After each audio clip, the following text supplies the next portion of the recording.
Welcome into the Fantasy Nightcap. Grab a drink, kick back, and relax. I am not your normal bartender. I'm Eric. With me tonight is your normal bartender, Shane. He's the host of the Fantasy Nightcap. Shane, how's it going tonight?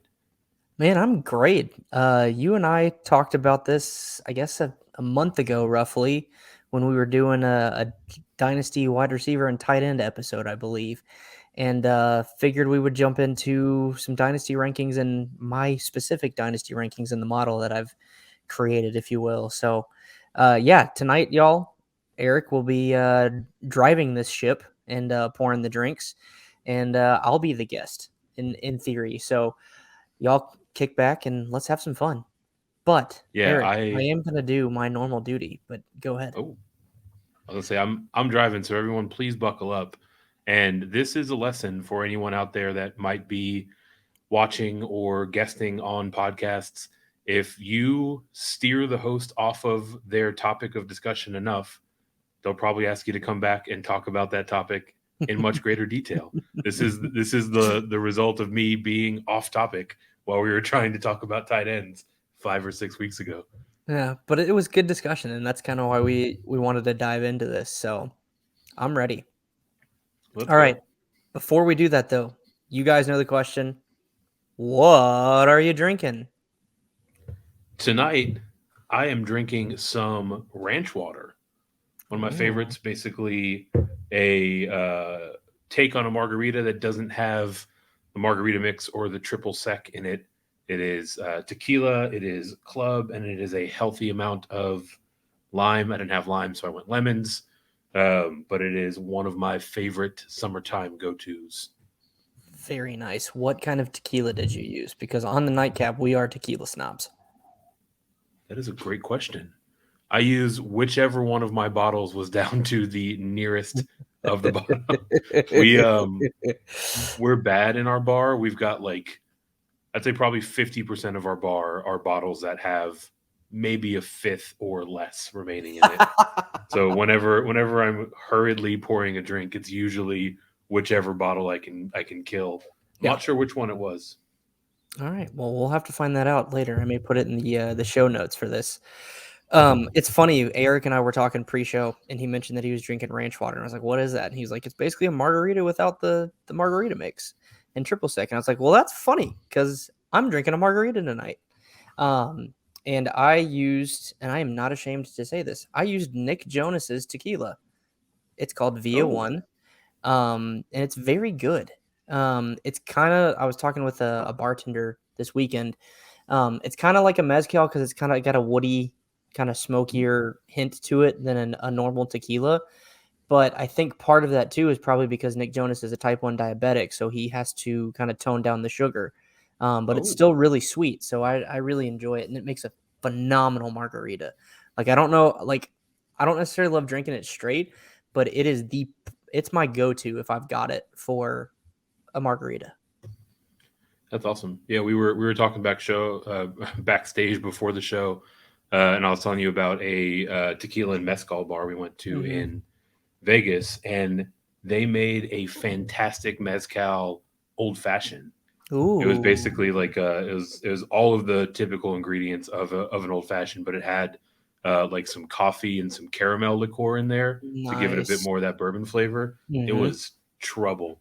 I probably went through a good half dozen of those in an hour or so. Goodness. Um, Yeah. yeah, shout out to a local restaurant here called Monkey Wrench. It's a barbecue joint, and we actually went there this weekend for my daughter's birthday. But they have made the best old fashioned I think I've ever had. It Oh, was solid. phenomenal. Um, I actually didn't get one. I got a beer and a margarita, but their old fashioned is oh, just I can't even describe it. It's just perfectly made. So, Tried and true. all right, sir. I'm giving the keys to you. Here you go. Yeah. Let's rock and I roll. I feel like every bartender has extra pressure on them whenever one of their colleagues or another bartender is at their bar. So Yeah. I'll probably drink my way through this one. But right off the top, the $1 million question: do you even rank, bro? We're going to go through Shane's ranking models and really talk about the importance of ranking, about how this came to be, how he uses it as sort of an evergreen tool. So maybe right off the top, Shane, tell everyone what it is that your dynasty rankings are and why they're important to you. Yeah, so for me, my dynasty rankings are a compilation of the rankings that I've always had in my head. Like people would ask me like trade values and things like that on Twitter before I had made this, and it was like, yeah, I think this person's about this and this person's about this. So really, what this was, a culmination of getting it on paper because it's a spreadsheet. So what I was trying to do was get my thoughts on paper and fine tune it to where I could actually say, okay, I have this player here and I have this player here, and know how to value them when it came to trading and drafting and things like that, especially in dynasty leagues. Solid. So you have shared your model with me. Mhm. It is quite complex. At least at first glance. I'm sure once you get in there and work with it, far easier to own and operate than it is to kind of absorb upon first reading it. But my first question is this kind of the form that your dynasty rankings have always taken, or is this iterated over the course of time? Yeah, so my dynasty rankings are only about 2 years old. And so this is the form that they've always been in. I've made different tweaks throughout it, whether that be adding columns or changing the weights, different things like that. And I want it to be kind of like a living, breathing document, again in air quotes, if you will, where it just fine tunes over time. Solid. So in terms of that first iteration, what was it that you were trying to capture in putting this down on digital paper? What were sort of the foundational things that you used as a starting point? My hope is that for those that are listening and watching out there that have thought about making their own rankings, we can maybe provide them kind of a paint by numbers sort of approach. So, what were the things that from the get go you knew that you wanted to have in there as you were building this out? Yeah, and that's a really great question. And while I'm thinking about it, I'm going to go ahead and share my screen so we can actually look at them. That question is so multifaceted just because like there's it's nuanced, I think, by position. I wanted different positions to have different emphasis on different skill sets.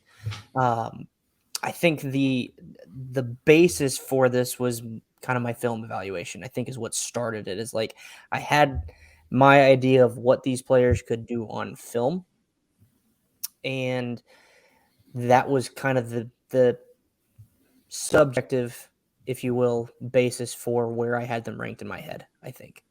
And so that's what started it off. And so like with quarterbacks,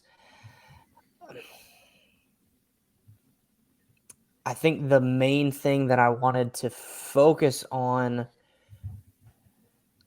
was ultimately it ended up, I think, being able to be a consistent producer at the position, but also still have the ability to kind of blow up. So it rewards those 40-point games from like a Jalen Hurts because he runs for 3 touchdowns or something like that. And that was the other thing is I know how consensus kind of looks at rushing quarterbacks in fantasy. So I wanted to have that in there, but I didn't want to make it too important. I still wanted the passing aspect of the quarterback be important enough in the model. And that's kind of, I think that ultimately answers your question too, Eric, is I wanted balance across the different positions. So specifically on that last area, right? You mentioned how ECR tends to treat rushing quarterbacks. Mm-hmm. Is that just sort of a philosophical difference where maybe you don't put as much of a premium on a mobile quarterback and you wanted a set of rankings that represented that sort of valuation, or Yeah. um, were were you really just looking to kind of have something to bounce your your listed out rankings off of? It was probably somewhere in the middle, to be honest. I enjoy. I won't say I don't enjoy being like completely against consensus. Like there's a reason it's consensus. Uh, I just think from my personal quarterback evaluation, the type of quarterback I enjoy watching more is one that's going to be able to sling it Hmm. and throw it 40 times a game, score 40 fantasy points because they've got 3 touchdowns and 400 yards. Um, I but that's where kind of what you mentioned with bouncing it against ECR is I know that the rushing side is still important in fantasy. And so that's where I wanted to balance those weights. Yeah, yeah, that Does that make makes good sense? sense. Yeah. Looking at, so you've got the QB tab pulled up right now, Mhm. and looking at it, I mean, understanding that each of these different categories is a 1 to 5 scale, one being sort of the lowest, five being the highest. There are a good number of guys that are above average, right? There's a good chunk of Mhm. guys that are kind of 3.25, 3.5 total weighted average or higher. For me, that feels like it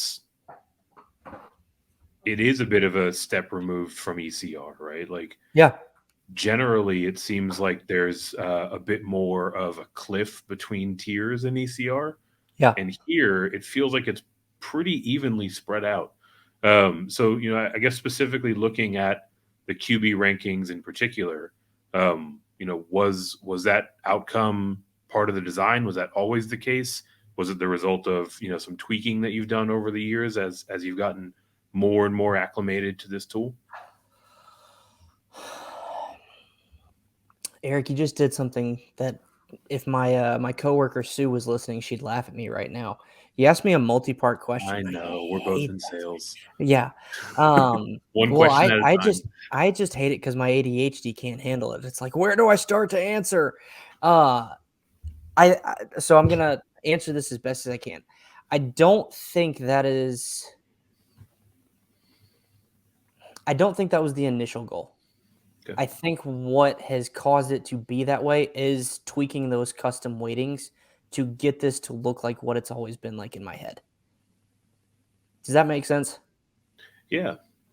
Um, I'm going to take you back, or rather, I'm going to stay in that kind of day zero time frame. Okay.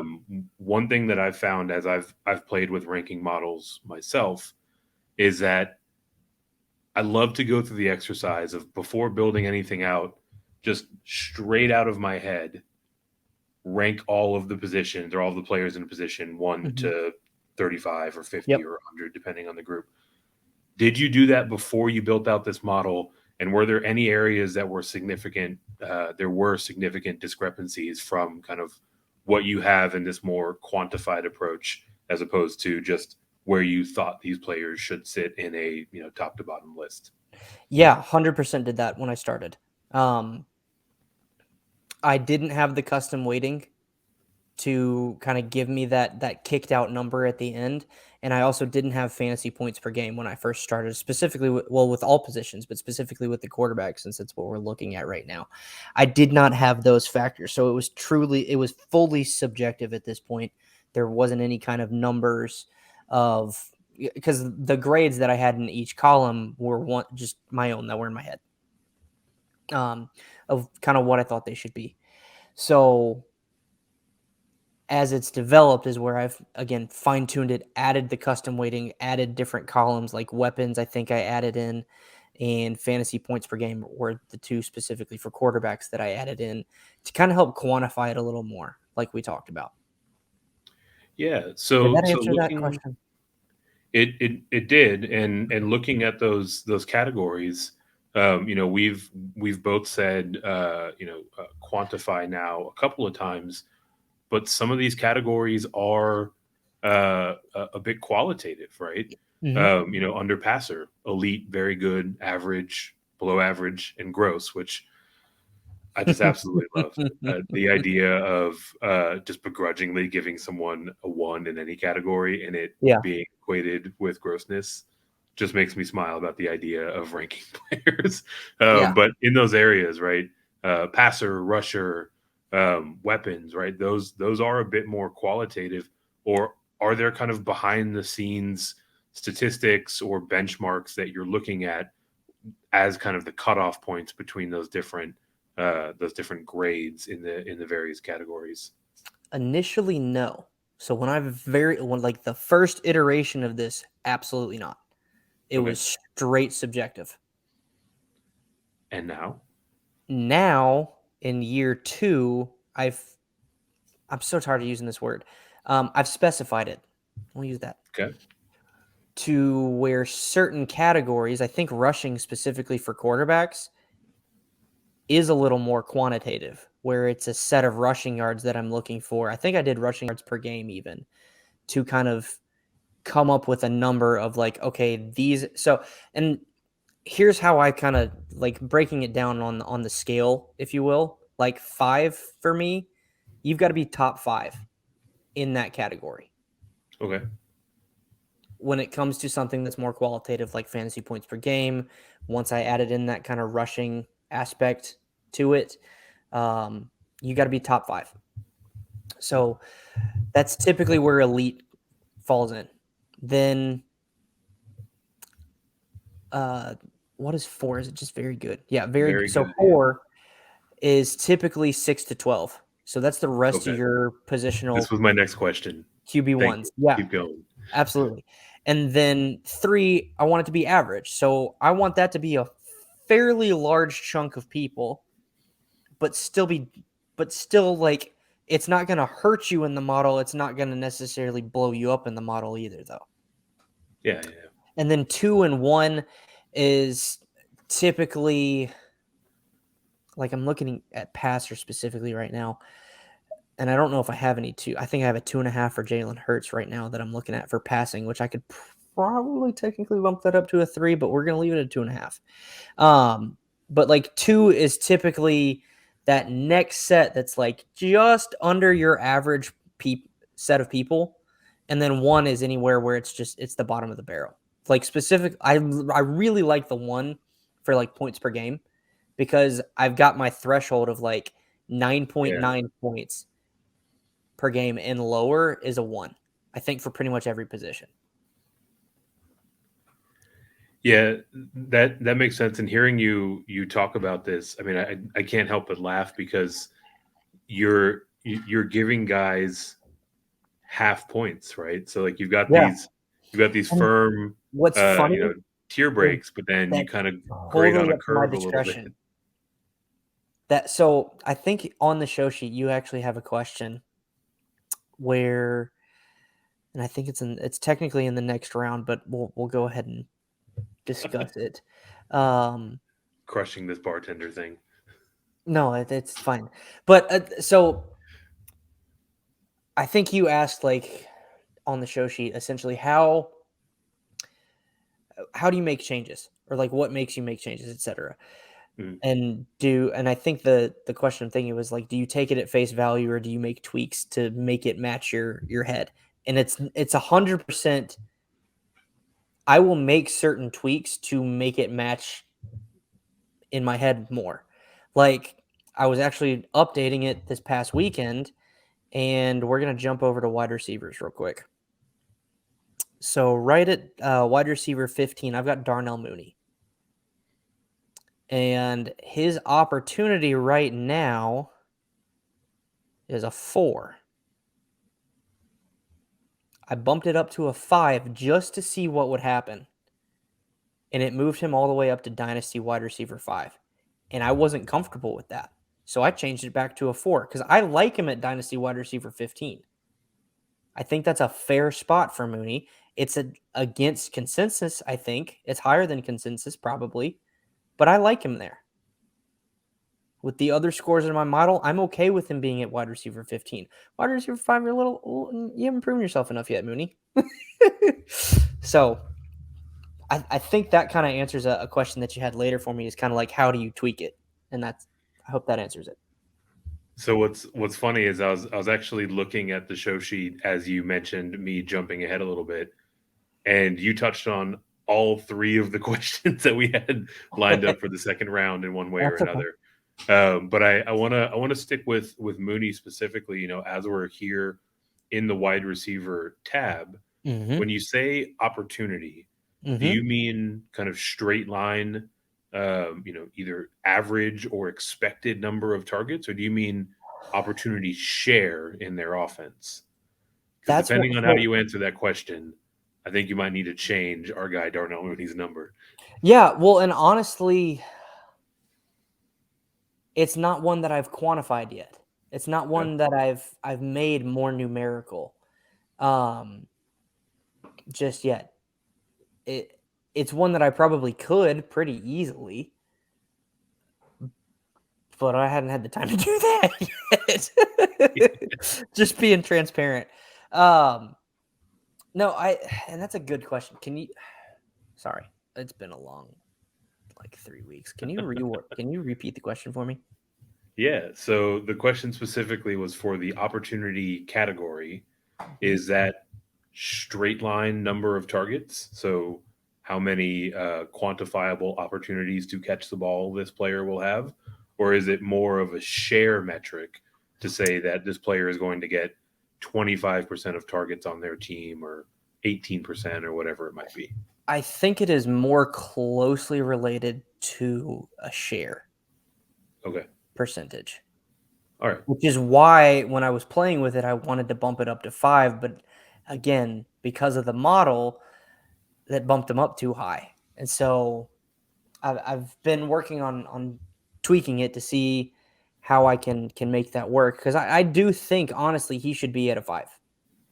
Because it's him and Cole Kmet when it comes to target share in Chicago. But it's a new offense, so we don't really know what that's going to look like. And that's going to be my excuse for why I'm leaving it at a 4 as well. Sir Byron Pringle would like to have a word with you. First Byron, off, okay, it's funny that you mentioned that. I'm gonna lead you somewhere that you didn't mean to go. okay. If it leads me to Byron Pringle, I always mean to go there. Oh, whatever. Okay, so average separation is one of the columns that I have for wide receiver. Mhm. Shout out to Eagle Dan Turner. He wrote an article when he was with Player Profile Roto Underworld talking about average target separation as an advanced metric. I absolutely loved that article. Could not get enough of it. And so, ever since then, I have baked it into my rankings model. And that is what our average separation column is Okay. I've created a scale obviously of where people fall, and that's where, like, if you're looking at when we post this, you'll see the columns average separation work, and I think I've got 2021 and 2020 because those are the 2 years that I've done the rankings. So basically that's just the actual number of yards that they had of average separation per target. And then the scale pops out the average separation column. So Darnell Mooney's a 4. And I think, if I remember correctly, off of his number, which was 1.96 in 2021, he was Correct. number 11, I think. So number 1 was Jerry Jeudy in 2021. Number 2 was Byron Pringle. My man. So there's your tie-in to Byron um, Pringle. there's there's a lot of things to touch on there.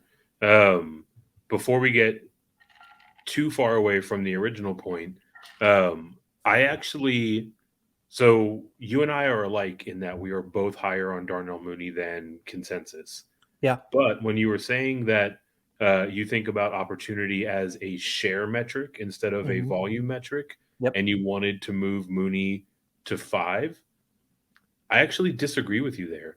Okay. If it was a straight line volume metric, I think it Mhm. should be 5. But I do think with them drafting a wide receiver this year, with them bringing in Byron Pingle, however much of the butt of the joke we want to bring, we want to make him. St. Brown is there now, another year of development for Cole Kmet.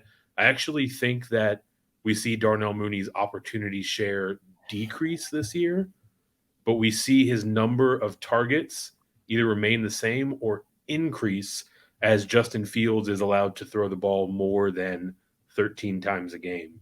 So it's a really interesting kind of intersection that you clicked on his name specifically because I So think his here's my share will go counterpoint. down. I think Fields is Here's going my to distribute counterpoint a to bit that though. more.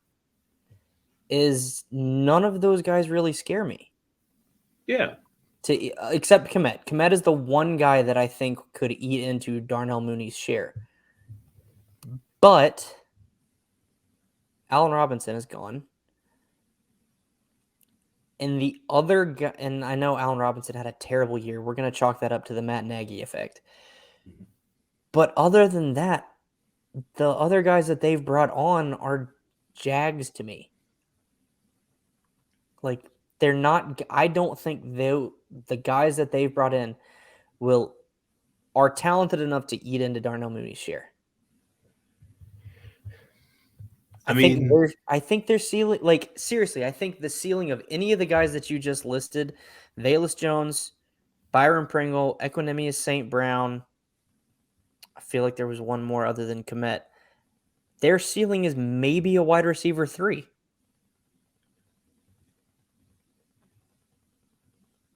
And I don't think that affects Mooney.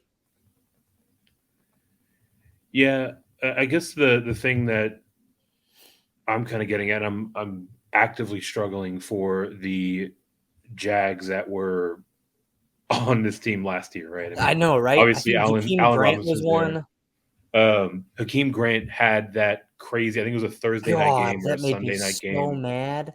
But What? my thought is in general, another year in the NFL, certainly a more capable coaching staff than what Matt Nagy was leading there. I think that we're going to see two things out of Fields. I think we're going to see him not only throw more, but also distribute the ball more. Yeah, So that's fair. Mooney could very well end up with roughly another 140 or 150 targets, but Yeah. his share of those targets could go down. Just as at least I am bullish on the development of Justin Fields in year 2. So Yeah, that it makes was a really interesting name for you to click on because well, I and think he's one he's of just those one. kind of I mean, betweener guys. he fit into the discussion that we were having perfectly, and he's also one that I know, like in the model, like he's probably higher than most people have him, and I know it's because part of it is because of that average separation stat. Like that is really important to me. Yeah. So sticking with that stat, we had really no intention to go quite this deep into some of these categories, but I think there's a lot of stuff that's notable here with these two columns sitting right next to each other, average separation for 2020 and 2021. Mm-hmm. I'm noticing a lot of guys have some pretty wild variance one year over the other. Yes. I mean, you look at Justin Jefferson, Look. 1.8 yards average separation in 2020, 1.53 in 2021, right? Mm-hmm. Deontay Johnson, right above Darnell Mooney, Yep. 1.89 last year, 1.18 in 2020. Is Oh, there look at anything to actually take away from that, or is that just kind of the ebbs and flows of one season over the next? I don't have enough data yet to really know that the answer to that. Um, it's for like those 2 or 3 that we pick. So like Justin Jefferson, I'm gonna chalk that up to him being a rookie and people not knowing how damn good he was in 2020, and then in 2021 he probably got hit with a little harder coverage than he usually does. Yeah. Then if we go down to Deontay Johnson, he had a huge jump. But I think that we probably chalk up to their offense and the fact that Big Ben couldn't throw the ball deep enough, so they Yes. had to get the ball to Deontay Johnson. So he had to have decent separation to get open quickly enough for Big Ben to get him the ball. So two things to note there. One question, one clarification. This average separation metric, is that on receptions exclusively, or is that on all targets? I do not know the answer to that question. Okay. Um, to your point on Deontay Johnson, and specifically it being a defense's reaction to the offense or the capability or lack thereof of his quarterback, If you look down at number 24, Jerry Jeudy, the leader in average separation Mhm. last year, also might have, at least at a quick glance, one of the biggest year-over-year increases. Yep. And I'm sure, much like the case of Deontay Johnson, his defense is looking at that quarterback and saying, yeah, he can't get it to him. We can give this guy a Yeah. bit more room and go bracket someone else in the middle of the field, right? Yes. My only addition to that is I do think Jerry Jeudy is probably one of the best route runners in the league already. Yeah, And also I fair, think that's right? what contributes to that as well. Yeah. Which is why that's one of so that's the internal motivation for having this stat is the type of receivers I like to watch are the T Higgins, the big athletic guys that are going to go up and get the ball. But the guys that I know have succeeded as fantasy wide receivers are the guys that are going to separate and get open. Devontae Adams, Cooper Kupp, Stephon Diggs, Keenan Allen, those guys are the ones that we continually see consistent production from because they're always freaking open. And so that was kind of my motivation behind it was to help find who are the true best route runners in the NFL. Oh man, there's something to pick apart here. Maybe this will be part two of this show, but at least a sample of six guys looking across Denver and Pittsburgh. Mm-hmm. All six of those guys saw their average separation increase from 2020 to 2021, and that I mean the story I'm telling myself is that is the result of some sort of defensive adjustment, and I want to sign off from bartending duty and go double click on some spreadsheets because I think there is some real interesting and valuable data points into dissecting why there's so much year over year variance and what it can tell us about the year to come. Yeah. No, that's a Like great I point. wouldn't be Something that surprised at all if like these Denver guys that all saw their average separation jump so increase last significantly. year. Yeah. I think it's the other way. I could see defenses playing to defend the pass more and Mm-hmm. having tighter coverage on these wide receivers with old beard belly Russell Wilson out there in Denver. Yeah. Well, and it's funny. There's some guys that have been super consistent, and sometimes that's a good thing. Sometimes it's a bad thing. Like I think DK. Where are you, DK?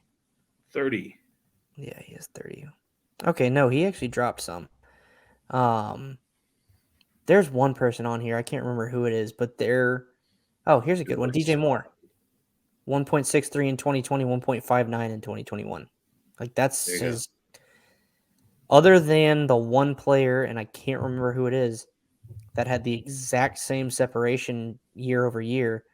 Um, is oh, here's another one, Antonio Brown. And then Jarvis Landry, 1.57 in 2020, 1.62 in 2021. So there are some guys who don't vary very much.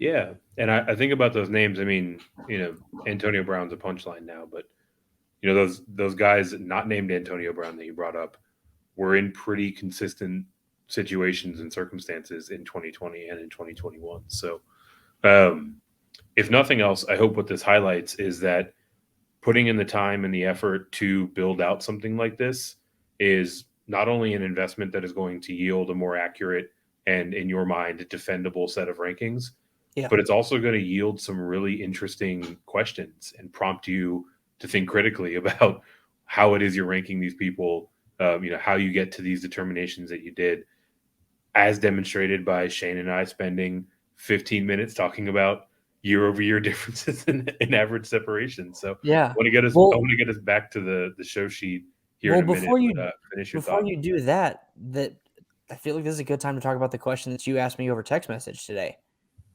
which is if we go look at the age column for quarterbacks right here, a 5 is 20 years old to 28 years old. And that's the biggest chunk. And then Right. I can't see that now. I got to click back over here. 29 to 32, 33 to 36, 37 to 40, and 40 plus. Are you going to start doing fractional points for Tom Brady when he's playing at 53? No, I'm going to just 0.25?